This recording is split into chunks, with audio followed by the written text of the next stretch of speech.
কোনদিন মরে যাই বেটা, কাশতে কাশতে রাত্রে শ্বাসও সইতে পারি না। আমি মনে হয় বন্ধু আর বাঁচতাম না রে, এনে শ্বাসও সইতে পারি না বেটা রাত্র। তোর বেটা মাগো তোমাদের পরিবার, মা বাবা ছেড়ে পরিবার ছেড়ে আমি কোনোদিন থাকি না, আমি ওইখানে থাকবো না। থাকবো না বলতে তো এখন এইভাবেই যে থাকবো না, ওইটা তো আমরা ভাবছি না। আমরা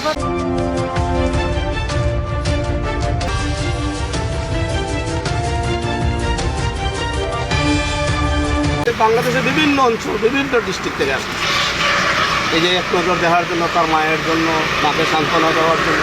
মায়ের বাসা নাই তো কে সান্ত্বনা দিবে বলেন তো? ও মার বুক কালিয়েছে, মার বিকল্প নেই তো সে তো মারে নিয়ে সবসময় নাটক করে। আমরা ভাবছি না যে মানে এত এত মানুষ, মানে আমাদের পাড়ায় মানে জায়গা হয় না, গাড়ি ঘোড়া নিয়ে ছেলে মেয়ে নির্বিশেষে সবাই আসছে ওর জন্য। কিন্তু ওকে যে এত লোক ভালোবাসে কালকেই এটা বোঝাবে, কিন্তু এত ওইটা মানে কি দেখে যেতে পারলো না। কিন্তু এই ছোট্ট ছেলেটা তো যাওয়ার কথা ছিল না, ওইটাই ভাবি আমাদের সবারই মন খারাপ হবে। দীপের মায়ের কি বর্তমান কি অবস্থা রয়েছে?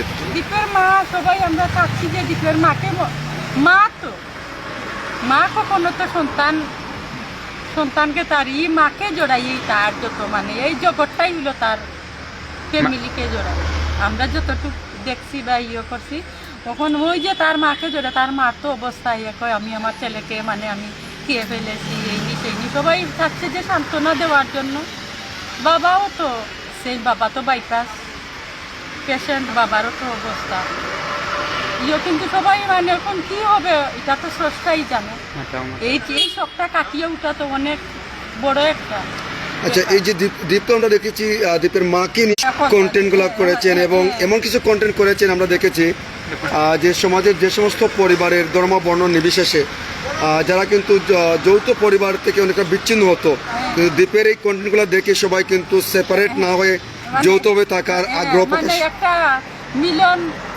মিলনের যে একটা এটা কিন্তু মানে সবাই দিয়ে মানে একাত্তা করিয়া যে একটা জয়েন্ট ফ্যামিলি থাকো, একান্নবর্তী একটা ফ্যামিলি থাকো, মানে ওই যে একটা মনোভাব নিয়ে কিন্তু সবার হাস্য উজ্জ্বল একটা ছেলে, মানে সবাইরই একটা মানে কোনো মতবিরোধ থাকতো না, এটাই তো যে মা বাবা ভাই বোন জেঠা জেঠি চাচা চাচি সবাইকে নিয়ে একটা ফ্যামিলি গড়ো।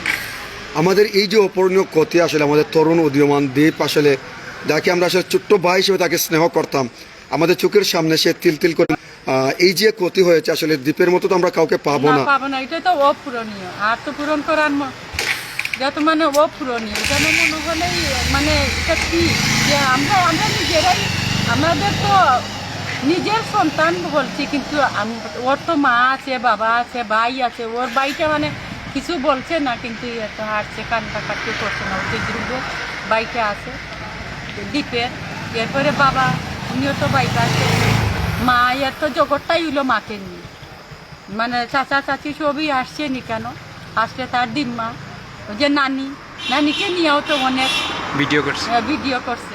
তা বলতো যে আমি মা আর ধ্রুব ছাড়া এই যে ইয়েগুলো মানে এডিট করতো, মানে ধ্রুবটাই করতো, তো আমার বাইটাই করতো, বাইকে মিস করছি, আমি কেন যে আসলাম, কেন ওইখানে আসলাম, আমি তো আগে ভাবি নাই ওইভাবে, মানে হে ওইগুলোই খালি ওইখান থেকে যে কয়দিনই ওইখানে থাকছে হে মালয়েশিয়া ভার্সিটিতে গেছে, মানে ওইটাই ভাবতো বলছে। আমরা যতটুকু মানে ইয়েতে দেখেছি, আমরা ব্লকে যতটুকু পাইছি তার ভিডিওতে ওইটুকু, আমি কেন আসছি, কেন কি করছি। আর আমার মাকেও তার মা বলে মানে করতো, তার ফোনটা লাগিয়ে রাখতো, আবার খুলতো, চার্জ হয়েছে মা আমার ফোনটা চার্জে লাগাও, খুলছো নি, মানে ওইখানে গিয়ে ওইসব ভাবে যে মানে ওইখানে মা রান্না করতে পারছি না, কিভাবে রান্না করব, খাবো কি, 4 দিন খাইছি না, মানে ওইগুলোই এখন তো আমরা ওইগুলোই গেছে, মানে আমাদের যেন একটা বলছিল যে মানে 6 তারিখে একটা বিয়ে আছে, ওই যে বাসার থাকে ওই বাসারই ছেলে, যে 6 তারিখে ওই বিয়েতে আসে এখন করতে ভাবছিল যে 6 তারিখে আসা, যে এইভাবে আসা হবে, ওইটা তো আমরা এই আসা যে সেই আসা এইভাবে, ওইটা তো আগামী মাসে ডিসেম্বর 6 তারিখ আসার কথা। হ্যাঁ আচ্ছা, আসার কথা আছে, বিয়ে আছে বিয়ের জন্য দেশে। হ্যাঁ দেশের জন্য। আপনি কোন জায়গা থেকে আসছেন? বাগবাড়ি থেকে এসেছেন। দীপের কি কন্টেন্টগুলো দেখতেন কিনা? তার কন্টেন্টের মধ্যে কি ধরনের বিষয়গুলো আপনারা ফিল করতেন? সামাজিক কন্টেন্ট করতেন উনি, এগুলো ওনার কন্টেন্টগুলো ছিল মানে পরিবার নিয়ে দেখার মতো। কালকে তো ফেসবুকে শুধু দীপ ছাড়া আর কোনো কথা না, দীপ অমায়িক এবং নম্রভদ্র, লেখাপড়ার জন্য উচ্চশিক্ষার জন্য গেছিল মালয়েশিয়াতে। আমরা খুব খারাপ লাগতেছে। শুধু এই গোপাল টিলা না, ওরা সিলেট বিভাগ সহ যারা তার নাটকগুলা দেখে সবাই এটা মর্মাহত। সে অত সকাল চলে যাবে এটা আসলে কেউ কল্পনা করতে হবে। 21 বছরের ছেলে, আমাদের অর্ধেক বছর। এই যে পাড়া মহল্লায় ছোটো বড় সবসময় আসিল, সবাই সাথে চলাফেরা তার ছিল। ভালো ছেলে, লেখাপড়াও করছে। মদনমোহন থেকে উচ্চ মাধ্যমিক পাশ করার পরে মালয়েশিয়া গেছে উচ্চশিক্ষার জন্য। 1 মাস হয়, তারপরে তার 1 মাস হয় না, 1-2 দিন কম হইল। তারপরে আগামী মাসে তার ওই যে 20-22 দিন ছুটিও আছে, ছুটিতে আসবে। আসলে পরে তো একটা বিয়ের একটা আলাপ আলোচনাও চলছে।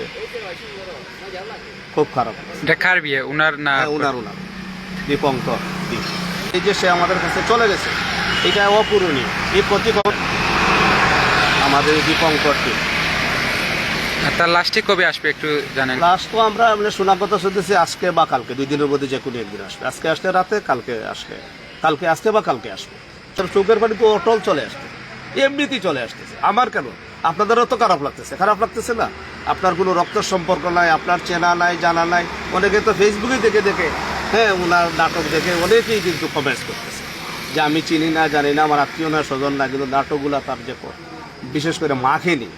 মেনে নিতে পারি। আমি সকালে ঘুম থেকে উঠে দেখি অবস্থা, আমি তাড়াতাড়ি বাসা থেকে বের হয়ে, তো আমার বাসায় শান্তিপুর, আমি মোবাইলে এসে এই অবস্থা। আমি আসলে মেনে নেওয়ার মতো মানে অবস্থা নাই। এটা আসলে খুব খারাপ। ওনার মার জন্য আমার খুব কষ্ট হচ্ছে। আর আসলে সবচেয়ে বেশি কষ্ট ওনার মার জন্য। দীপের কোনো স্মৃতি রয়েছে আপনার কাছে? অবশ্যই।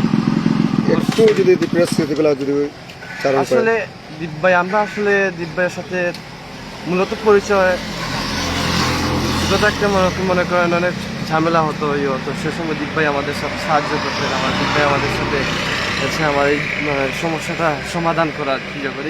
এর মাধ্যমে মনে করেন দীপ ভাইয়ের সাথে আমাদের পরিচয়, খেলাধুলা এর মাধ্যমে। ওনার হার্টে একটু সমস্যা, এজমা টাইপের আর কি, শ্বাসকষ্ট জাতীয় সমস্যা ছিল। এতটুকু আমি জানি, এর বিষয়ে আমি জানি। এর চেয়ে বেশি কিছু জানেন না?